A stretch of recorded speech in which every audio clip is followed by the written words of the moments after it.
वचन कहता है कि एक लेवी के घराने में, निर्गमन 2 उसकी 1 आयत, लेवी के घराने के एक पुरुष ने एक लेवी वंश की स्त्री से विवाह कर लिया।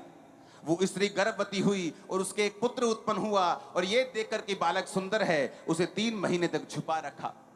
ये उस समय की बात है जब यीशु मसीह, जब परमेश्वर शारीरिक रूप में अभी धरती में नहीं आए थे। लेकिन इसका मतलब ये नहीं कि वो काम नहीं कर रहे थे। यीशु मसीह के जन्म के 1593 साल पहले मूसा का जन्म होता है।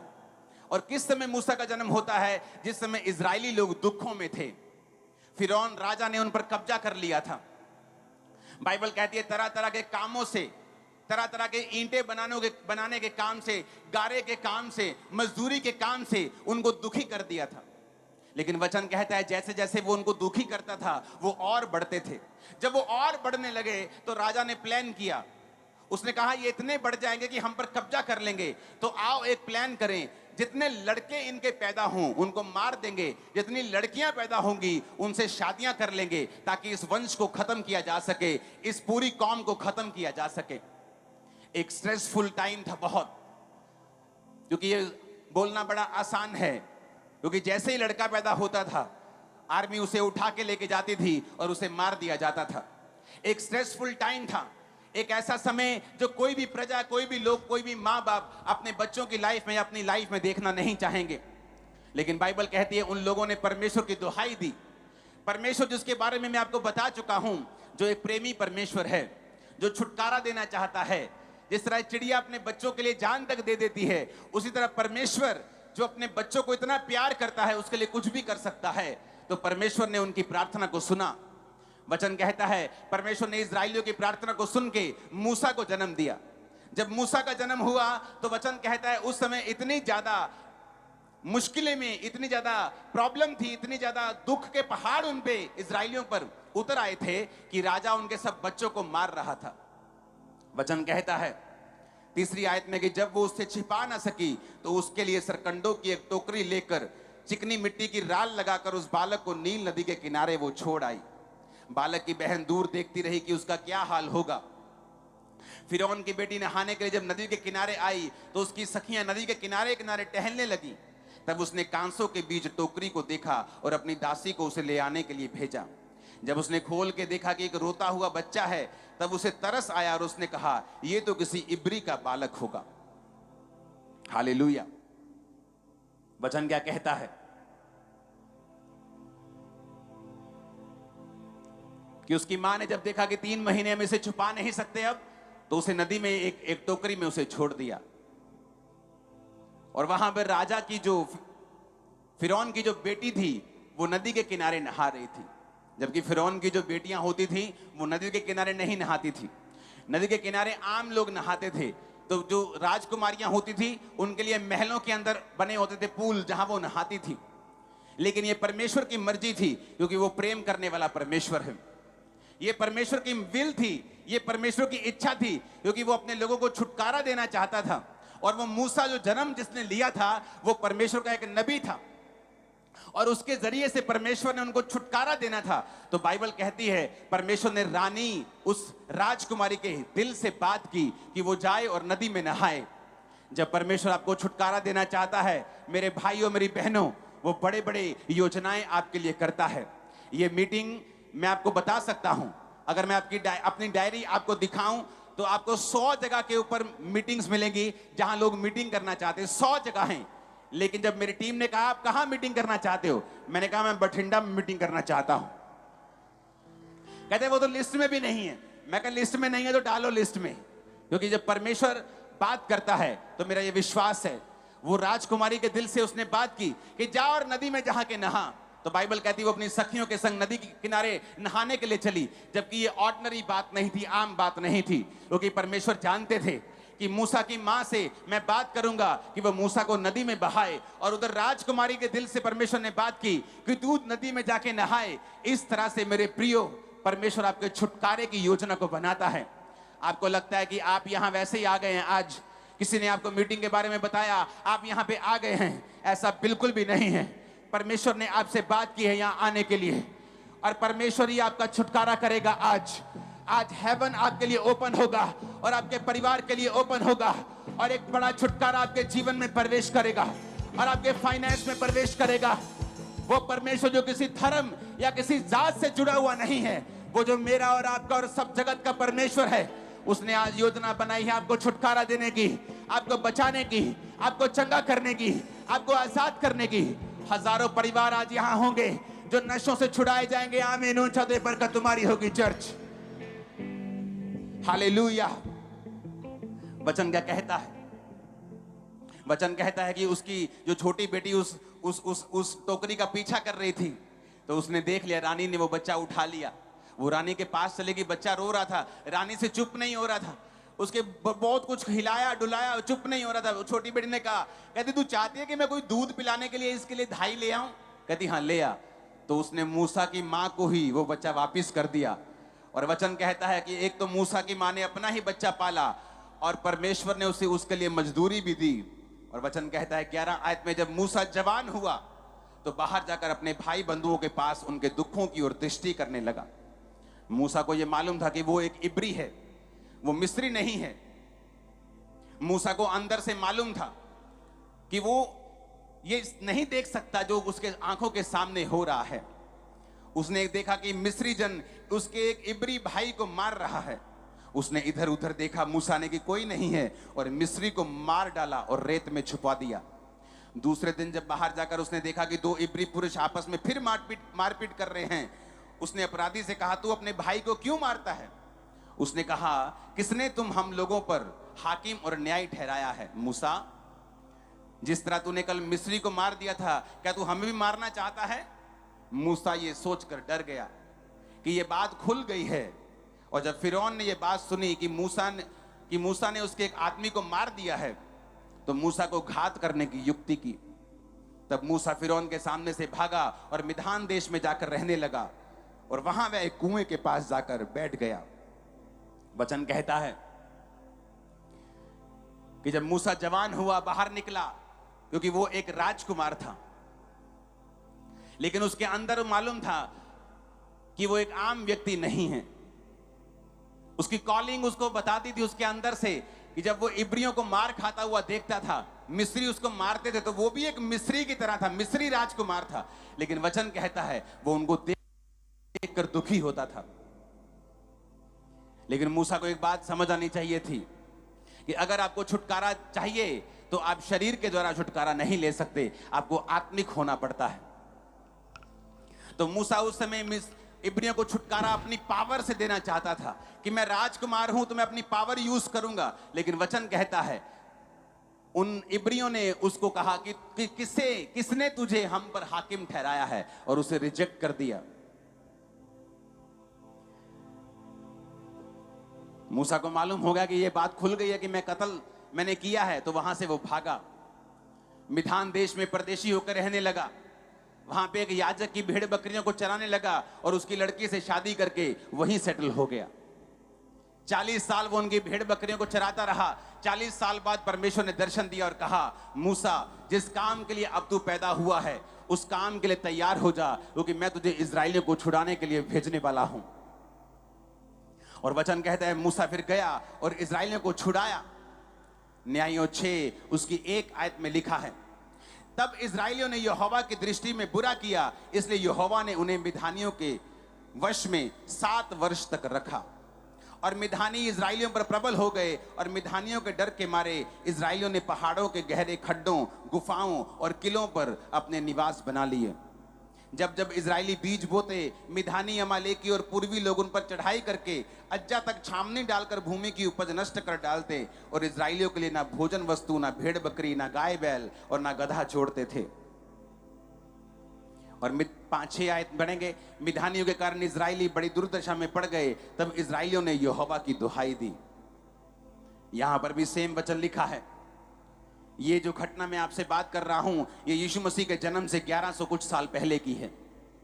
यहां पर भी लिखा है कि इजराइलियों ने यहोवा की दृष्टि में बुरा किया, यानी लोगों ने परमेश्वर के सामने पाप किया। और बाइबल कहती है जब पाप किया तो परमेश्वर उनको दुश्मनों के वश में कर देता था।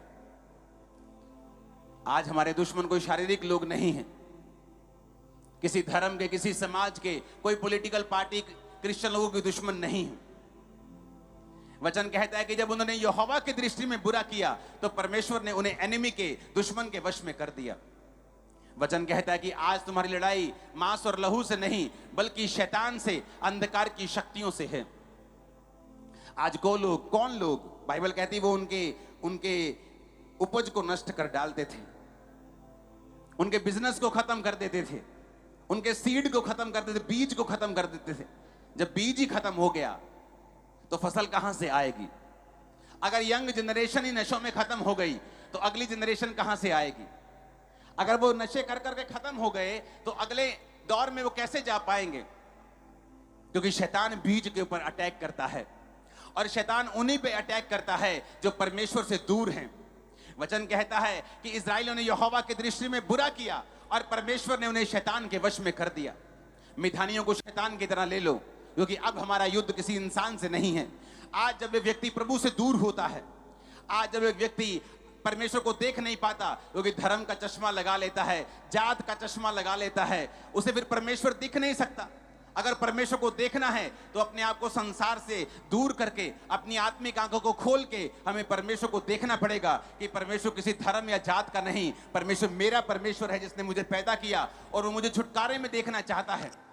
बाइबल कहती है जब इस्राएलियों ने परमेश्वर की दृष्टि में बुरा किया तो उसने उन्हें मिधानियों के वश में कर दिया और वो उनके बीजों के ऊपर हमला करने लगा। जब शैतान आपकी लाइफ में काम करता है, आप सोचते हैं कि ये मैंने 80,000 जमा कर लिया है, अब मैं ये 80,000 से अपने जो कच्चा कमरा है मैं उसको पक्का कर लूंगी, और शैतान आता है एक बीमारी के साथ और आपके 80,000 की बजाय 1,60,000 आपका खा जाता है।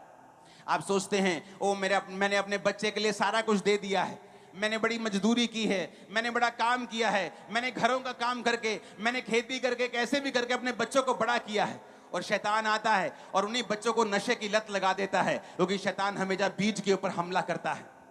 आप सोचते हैं कि अब मैंने कुछ कर लिया है, अब मैंने अपने बच्चे को फौरन भेज दिया है, और वहां से न्यूज आती है कि आपके बच्चे का एक्सीडेंट हो गया है, क्योंकि शैतान बीज के ऊपर हमला करता है, आपके बिजनेस के ऊपर हमला करता है, आपकी सेहत के ऊपर हमला करता है। वचन कहता है कि जो खुदा से दूर होगा शैतान उस पर हमला करता है। ये नहीं कि परमेश्वर उस पर हमला कर रहा है, परमेश्वर दुख नहीं देता।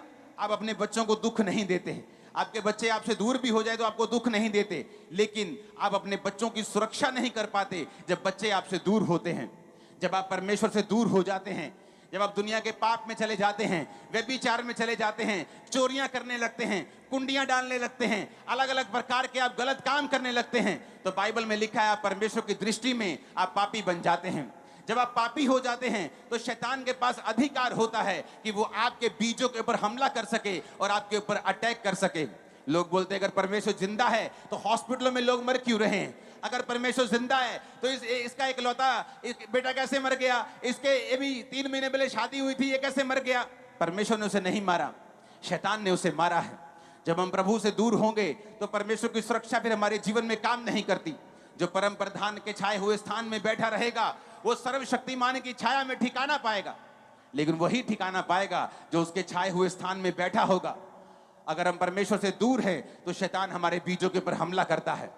वो नहीं चाहता हमारे बच्चे नशों से आजाद रहें, वो नहीं चाहता हम बीमारियों से आजाद रहें, वो ये चाहता है कि हमेशा हमारे फाइनेंस के ऊपर अटैक होता ही रहे, हम कभी घर ना बनाने पाएं, ब्लेसिंग ना लेने पाएं, हमारे बच्चे कभी आजाद ना होने पाएं, हम बीमारियों से रहित होने, वो कभी नहीं चाहता शैतान। वो चाहता है कि हम फंसे रहें।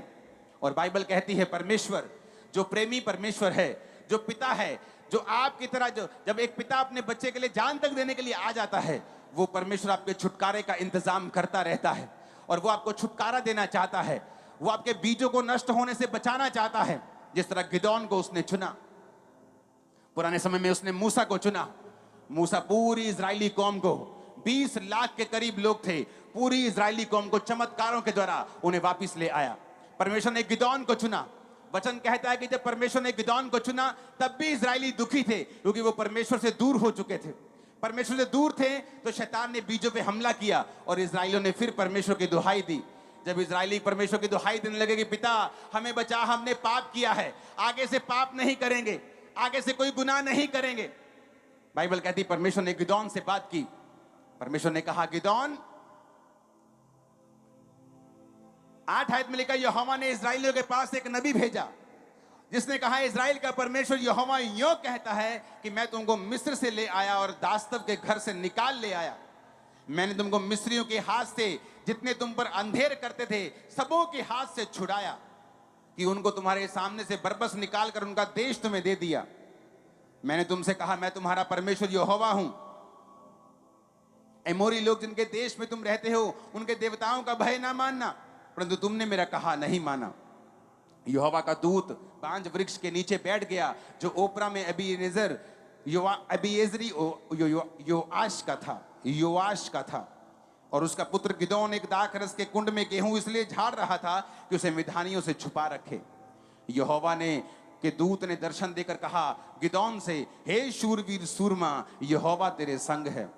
गिदोन ने उससे कहा, हे मेरे प्रभु, विनती सुन, यदि यहोवा मेरे संग होता तो क्या हम पर यह विपत्ति पड़ती?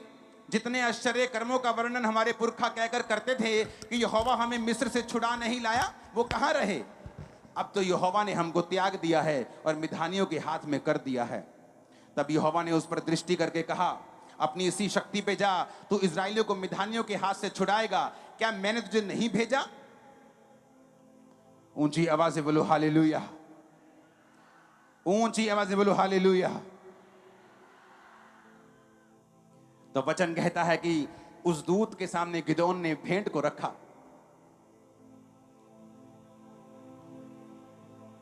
और उस भेंट को दूत ने छुआ और वो आग बन गई, और उसके बाद दूत चला गया।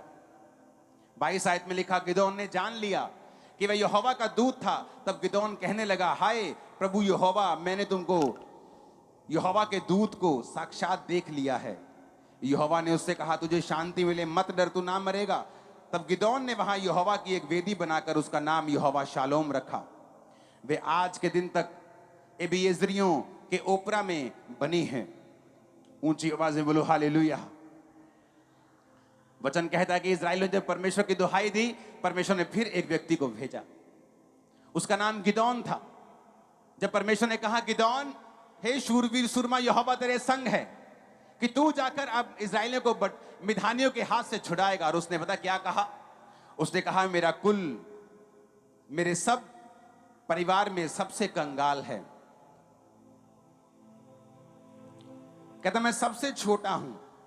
हालेलुया। और उसने कहा